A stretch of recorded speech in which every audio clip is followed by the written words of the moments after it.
There is no surprise today that when we think about the complication of the geopolitical change, and given the fact it's not just a political battle, it's more about this economic agenda. But meanwhile, there's another critical aspect that we have to put into consideration is the presence of the military power. And given the fact that today, pretty much every single nation is restructuring itself when we think about this military prosperity. And look at the world today. We're looking at the war in Ukraine, looking at the war in the Middle East, and also people are very concerned that the next war, it's more likely to take place on the internet. And even though we can be terrified about this whole cyber war or the cyber insecurity, but we still need to understand that the military presence in some of the countries are still very concerning. Over the show that we've been discussing the nation of Iran, and we're seeing this political uncertainty and also this social instability. But meanwhile, how should we understand Iran from the military perspective? Again, we're looking at this conflict in the Middle East, and Iran surely can be the center of the conversation. There's no doubt that we cannot underestimate Iran, especially when we talk about this nuclear weapon development. But meanwhile, this hatred and especially this political disagreement from Iran to the US and to some of the critical countries or players in the world, it's rather alarming.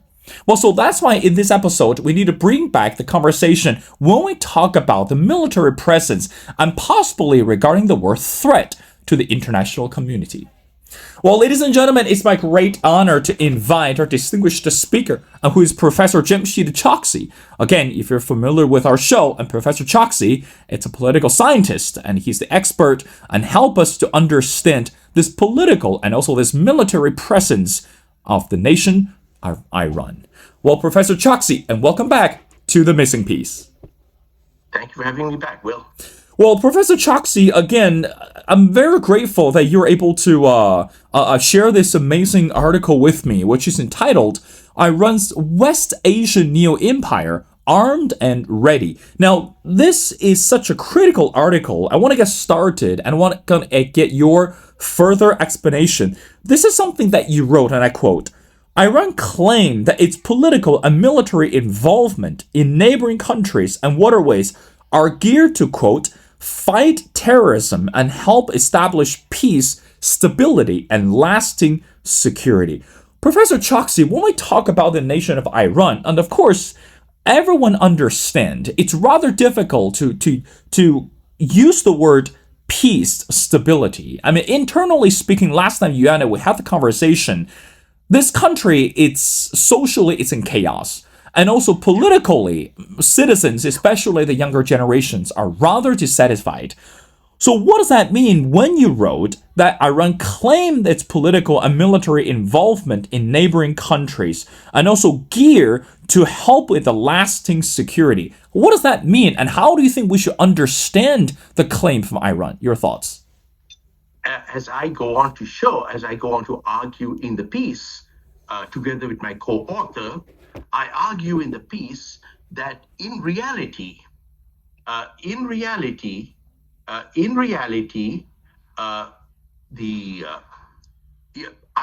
Iran makes these claims, but what we see is that Iran is actually not doing so. These are words that are meant to, shall we say, obfuscate, distract.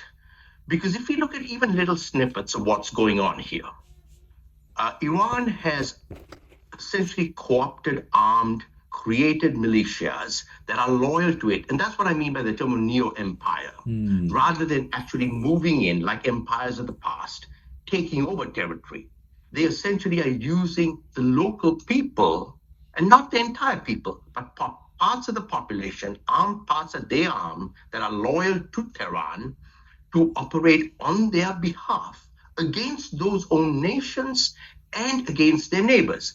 Let's take an example of the Houthis. Now, the Houthis right now claim that they're attacking maritime shipping going through the Horn of Africa. This is important because for our listeners, this is the waterway that takes trade from Asia to Europe, ultimately through the Red Sea and through the Suez Canal into the Mediterranean. this trade is largely not trade between East Asia and the US. The Chinese American trade is far less affected, but Chinese European trade, oh yes, Japanese, Southeast Asian, that trade to Europe and from Europe, China, is greatly impacted. When the Houthis claim they're attacking these ships to prevent any trade with Israel. But when what they attack, for example, are oil tankers from the Middle East going to Europe.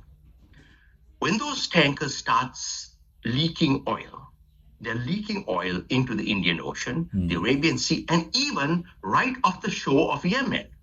So they are affecting the environment, they're affecting the fishing industry, they're affecting their own beaches. So they're affecting their people's livelihood as fishermen, their beaches, the beaches of all their neighbors, and affecting the economic well-being of a country like Egypt that controls the Suez Canal, that makes a lot of money vital to Egypt from the Suez Canal. So the net result is not stability. And we should keep something else in mind. When you attack an international cargo vessel, we often think about, the owners of these vessels, large multinational companies, whether they're East Asian, South Asian, European, American. But what about the people who man these vessels? Well, the people who man these vessels all come from the third world. And so when the Houthis kill these crew or take them hostage, they're not taking, the mega rich of the world a hostage. They're taking poor people who then are held for years, who don't see their families. So it's that sort of, at a very sort of basic grain, they're impacting the region. Likewise, the Iranians have been, some years ago, and I mentioned this in the article, they attacked Saudi Arabia's Aramco facilities. Saudi oil is vital for China, vital for India. India and China, some of the largest economies and the two largest populations in the world. So the Iranian, I understand, Iran is sort of trying to expand its reach, expand its power. But what it is doing in the process is it's disrupting vital commercial networks, energy supplies. And the other thing I mentioned in the article is that while there's no definite proof it was the Iranians and the Yemenis, there are parts of the world which have subterranean cables that carry much of the world's internet traffic. The cables that go on the ocean floor off the coast of Yemen, again, in the area of the Red Sea, were cut last March. And the suspicion is that it's the Yemenis the Houthis who did this. So, and that of course disrupted traffic. So that these are, shall we say, very concerning aspects. It's warfare, not necessarily using nuclear weapons or aircraft, but it is economic warfare, it is social warfare. And it also does, as we have seen, involve bullets and missiles. Professor Choksy, when we talk about, again, borrow the term that you just mentioned, it's called economic warfare or economic instability. We are very concerned, again, regarding this economic ambition in Iran. Of course, when we talk about this economic structure, there are three aspects that really cause more anxiety to the international community. Number one is the leadership. And number two is the organization. And number three is the power.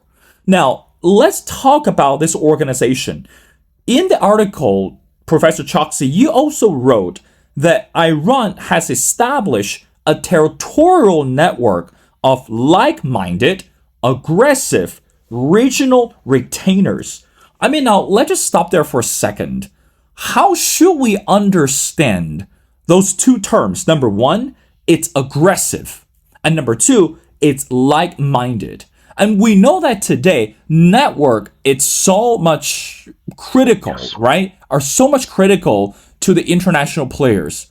But for a country like Iran, on one hand, it's very interested in the economic expansion, but on the other hand, has to be very cautious about dealing with the foes or dealing with, I hate to use the term, but the haters. So how do you think that we understand that Iran today or Tehran established this territorial network to be aggressive, but meanwhile able to understand like-minded partners? Your thoughts, Professor? Right. So that's an interesting point. That's a very interesting point, because I think what we are seeing here is that they look at groups who want to gain power within the nations. So let us look, for example, at what happened in Iraq. You had Saddam Hussein. Saddam Hussein invaded Kuwait. He was creating instability. He was destabilizing the Middle East. He was threatening Saudi Arabia. The Gulf Arab nations turned to the United States. The United States invaded Iraq. They removed Saddam Hussein. And yes, at that point, the United States made a great failure. They were not able to stabilize Iraqi society. And as Iraqi society fragmented, and this is one of the problems that I think we all great powers need to understand. The United States, Russia, China, all these powers need to understand. That is, it is easier to go for a great power to go in and occupy a country than it is to actually govern the country. But so when that happened in Iraq, Iran moved in very quickly for people who were who wanted to carve off their own fiefdoms with Iranian help. And that gradually expanded to the point where essentially the Iraqi government is largely dependent on these groups who are armed, the Popular Mobilization Fronts and the Iranian militia, where they're essentially, shall we say, surrogates of the regime in Tehran, helping Tehran run a neighboring country, Iraq. What happened in Syria, the Syrian civil war broke out on its own. It had nothing to do with China or Russia or the United States or anything. It had to do with long dissatisfaction against the Assad regime. And then Iran was able to help Assad come back in power. As a result, the Assad regime is completely beholden to Iran. With Lebanon, whatever the issues with Israel may or may not be, Lebanon historically had no direct issue with Israel. This is not a Palestinian-Israeli conflict, anything like that. What happened is Iran was able to mobilize Shia populations in Lebanon to create Hezbollah. Hezbollah essentially has carved off about 40-50% or more of Lebanon into its own state within a state. This is what I mean by this sort of neo-territorial expansion, where you have on the one hand the Lebanese government, but then on the other hand you have Hezbollah, which pretty much runs parts of Beirut and large parts of the country themselves, and are involved in drug smuggling, drug production, arms smuggling, human trafficking. So there's all that stuff going on as well. One of the things I mentioned in part of this, shall we say, destabilizing of nations. So with Beijing's great assistance, Iran and Saudi Arabia reached an agreement, which seemed to, shall we say, diminish the threat of military confrontation. Certainly, that was a great achievement by Beijing, no question.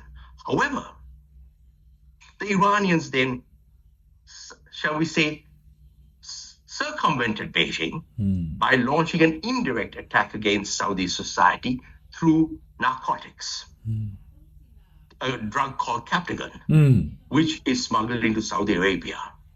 Millions of pills. We document some of this in the article. Essentially, there are different ways to destabilize societies. And so there you go. So this has become the problem. When I say aggressive, it is militarily in the sense of armed groups, but it's also in terms of narcotics, smuggling, these multiple ways in which societies fragment. And like-minded because they are all sort of united in overthrowing the regimes of the region. There's almost sort of this notion of let's get rid of what there is, what will come afterwards will be better, at least in their image, not necessarily in the image of the people. And you began this show by talking about how within Iran, there is a great deal of social dissatisfaction, social unrest, because the majority of Iranian people, as best we can tell, don't agree with their own regime. And so that regime is exporting its worldview across the region, again, through groups that can be, say, quash the aspirations of local people who would want something different. Professor Choksy, let's going back to the region of Asia. I mean, again, this is echoing the title of your article, but I want to bring a very fundamental question to our viewers. We know that when we talk about Asia, China, it's one bigger player. And we're also looking at Russia. We're looking at countries like Japan and South Korea, etc. But at the end of the day, Professor Choksy, what is Iran actually looking for when we look at those countries in Asia? Are they looking for more economic, reliable partners, or they're looking for partners are able to join hands, able to hold hands together to defend itself or to rebel against the West? Because in the article that you also mentioned that this strategic and land locations that really offers Iran this increasingly better preparation for what's coming and also for what is happening. So what is the ultimate goal for Iran's interest to Asia? Especially, again, from China, we understand this economic agenda. But to Japan, but to Russia, what is the nation looking for? Is it validation, or is it political confirmation, or it's something more than that? See, and I would say we also have to perhaps distinguish between nation as the leaders and nation as a people. I think Iran, nation as a people, would be a people who would want to work with, trade with, interact with, travel with the peoples of the world peacefully and in harmony. I've seen this in my travels in that country. I've seen Iran has the Iranians are a cultured, highly literate, highly intelligent people. The leadership, however, is different. The leadership is still stuck over 40 years later in a mindset that believes that everything 40, 50 years later is a legacy of the Shah and the United States and the West. In other words, they have not been able to move on. The United States is long gone from Iran. The West has gone. Iran, the government pushed them out. At the same time, the West and the United States put sanctions on Iran. So the interaction has been limited. Iran has had an opportunity to grow, to develop. The regime never took that. In other words, it has remained in, shall we say, this revolutionary state of mind, unable to create anything new, which is why you have a population in Iran, 60% of whom are born after the revolution. And all they know is the social restrictions of the clergy that is placed upon them, the economic limitations, the notion that their country may go to war at any time against other countries. That has become the problem. And in terms of leadership goals, yes, there is this goal that they would like to see themselves as the dominant political military power of West Asia. However, and even economic power, at the same time, I guess partly the regime is not really able to, shall we say, they're able to focus on that goal, but even the economic goal. So Yes, they want to be the major supplier of energy to India and China. But you don't be the major supplier of energy to India, China, Japan, Korea by attacking vessels that carry Chinese, Japanese, Korean, Indian goods to the West, or Western goods to those countries. So, in a sense, they undercut their own actions. And the large problem that we are stuck with is within Iran, a nation that wants change, a regime that is trying to hold onto power. And then the superpowers certainly exploiting the situations when they can, trying to defend against the situations when they can. So there is that certainly feeds into Iran's ability to get away with this. But there's this increasing danger that this is a critical area of the world, not just in terms of energy, but in terms of transportation, communications. And the world is finding workarounds. The best example is now the majority of ships just bypass the Horn of Africa and the Suez Canal, and they're going around the Cape of Good Hope. But what that also then means is that if those bypasses occur and become commonplace, that means that West Asia is going to gradually get further disconnected from the world, which means that it is then gradually going to lose out economically, commercially, contact, and then that is going to create further instability. So there's this increasingly problematic cycle. And I think that the United States is already involved there. The United States is probably going to get pulled in further. China, I think, has been trying to maintain a balance. I think increasingly China is going to end up getting drawn in further.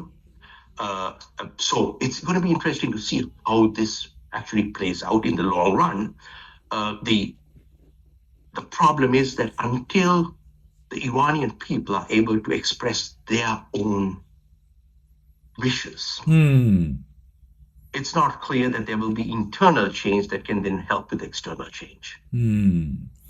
Professor Choksy, I want to wrap up our conversation. Let's talk about another critical issue which standing at the crossroads, particularly for the Western interest and also for this Western political atmosphere, which is, again, you mentioned briefly regarding the nation of Palestine. I mean, again, this is something that you wrote, and I quote, Tehran's support for Palestinian causes will often derided by ordinary Iranians as the waste of money and lives which would be better focused on improving their own nation, galvanize support among Muslims worldwide.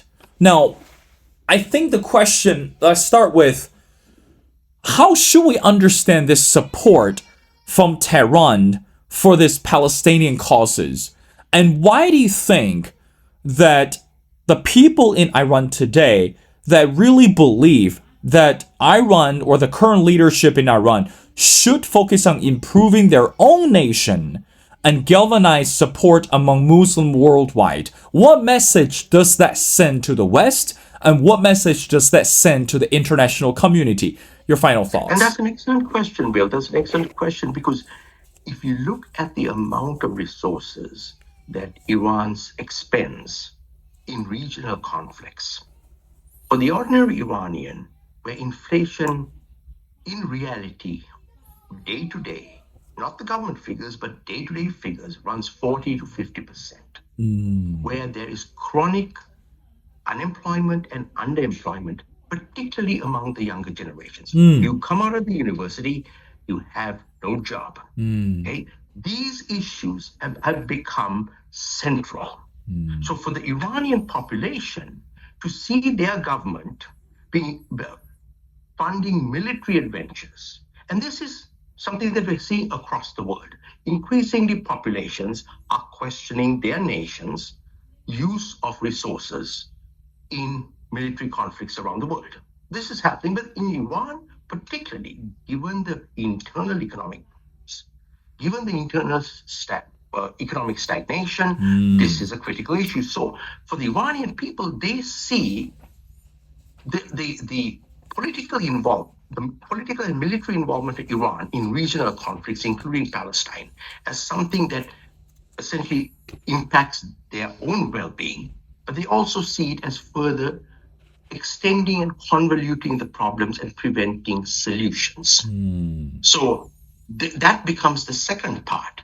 Now, what Iran is able to do by that is sort of this flag waving. So you end up with Muslim countries around the world cheering this on. However, none of those countries or those other populations actually get involved to assist the Palestinians or to help come up with a peace agreement between Israel and Palestine. And as you notice, even the Palestinian organizations denounce Iran's involvement. So and then Iran sort of plays various Palestinian organizations off against each other, making it hard for the Palestinian organizations to unite to be able to reach a political settlement. So Iran becomes more a disruptive factor, and that disruption is intended, of course, on cementing the regime's power, rather than, shall we say, cementing the Iranian people's integration into the region and into the world. And Iran is, of course, a place very dangerous for Americans and Europeans. But if we may end the show by saying that it is increasingly becoming a dangerous place for Asians, for other Asians, for East Asians, etc. And it's becoming a dangerous place because of the internal chaos. Of course, Professor Choksy, there's no surprise that for a nation such as Iran, internally speaking, as long as this social unrest, the social instability continues, there is no guarantee that from the outside that it's able to overcome the bigger difficulties. So in other words, we have to take really microscope lens to understand the internal turmoil, this internal loophole, in order to understand the bigger picture. Well, again, ladies and gentlemen, that's an excellent question, and maybe we'll take that up on another show where we can maybe spend some time looking at the internal social economic dynamics just within Iran. Let's forget China, Russia, the United States, the Arab nations, etc., and say, okay, the revolution occurred to overthrow a despotic monarch. That was 1979. That's right. What has happened since then? Are they better off? Are they worse off? We can do another show sometime on that. Well, Professor Choksy, that's with that note, and again, I'm very excited about our next conversation. Again, it's such an honor to have you back on the show, and again, I strongly encourage everyone go online to connect with Professor Choksy and check out this amazing article, which is called Iran's West Asian Neo-Empire, Armed and Ready. Well, Professor Choksy, it's such a pleasure, and thank you so much for doing this. Thank you so much, Will. Have a wonderful, wonderful day, and my great respects to your listeners.